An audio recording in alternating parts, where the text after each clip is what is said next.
Hello, everybody, and welcome to Let Them Play. I'm your host, Tony Fiorino, and it is Sunday, February 27th. Well, this past weekend, I celebrated the 12th birthday of my beautiful young daughter, Sophia. And as I held her in my arms most of the day on Friday, thinking back on all the terrific father-daughter moments that we've had so far, it really started to warm my heart.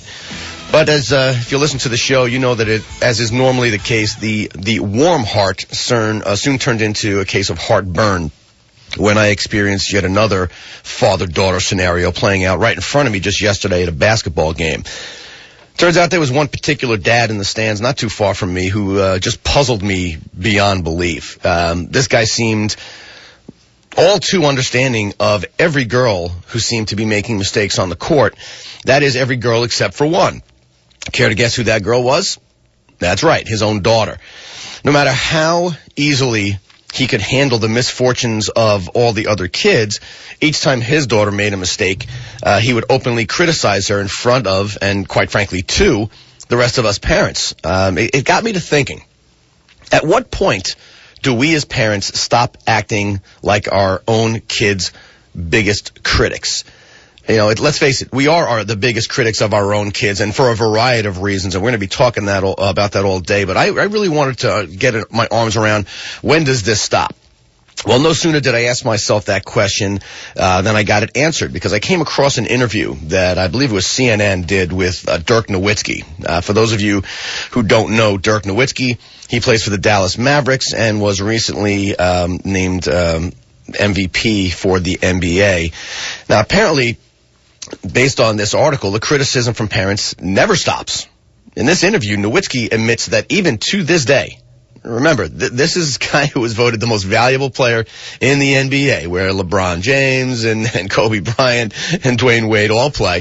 He says to this day, his father still tells him things that he should have done in a game or could have done better. Now, I guess being MVP of the NBA just isn't good enough for some people. But anyway, I got my dose of reality, and I learned that this phenomenon of parental criticism is here to stay, and that we're always going to be criticizing our kids when it comes to sports. But what's really eating away at me is this. Why are we so far and above the biggest critics of our own kids, even when we're very lenient when it comes to other kids? Well, that's what we're going to be talking about this morning, and I'm going to be taking your calls on this. So it's kind of a free-for-all this morning. I want to get your topics, your questions, your comments, your stories about this whole idea of parents criticizing their kids. So I'll be taking your calls at 914-693-5700. I want to find out why we're doing this, and I want to hear about some of these stories about, you know, parents that are openly criticizing their kids, and more importantly, the impact that it's having on them. So again, the phone lines are open, 693-5700. And, of course, if you have any trouble getting through, you can always email me your thoughts at heycoachtony@gmail.com. In fact, I got some emails during the week that I'm going to try to start with while we're waiting for your calls. Later on in the show, we're going to see if we can talk about that high school sophomore who shoved a referee during a basketball game a couple weeks ago and got a lifetime suspension. And who knows, we might even do an update on Miguel Cabrera and his DUI charges.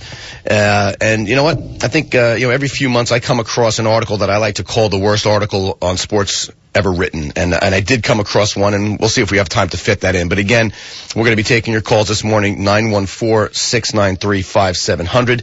And while we're waiting for your calls, I will get to a couple of your emails. In fact, our good buddy, as always, who is a little shy to get on the phone, but Jerry in White Plains wrote in this week and said, "Hey, Coach Tony, I think it's pretty easy to see why parents are so hard on their own kids and not other kids.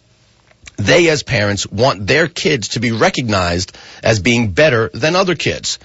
And they really believe that the rest of the parents look at them differently because of how well or badly their kid plays. So why should they get worked up over anybody else's kid? They just focus on their own kid and harp way too much on every little move that they make. This is, of course, a silly notion because, let's face it, none of the parents really care about anything but their own kid anyway. Well, Jerry, as always, it's a great point that you bring up. And that's clearly one of the many moving parts in this whole issue around parental criticism.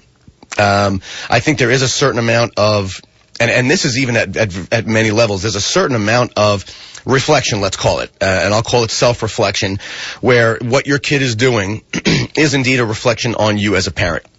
So if your kid plays great, you certainly want to, take some credit for being the dad who taught the kid and is raising the kid and takes pride in the kid. And there's another part that there's actually another email that came in later, so I'm gonna hold off on this. There's another part that I think is unique to those of us parents who coach. That throws a whole separate twist into this idea of that self-reflection process. But again, Jerry, I think it's a point and it's very well taken.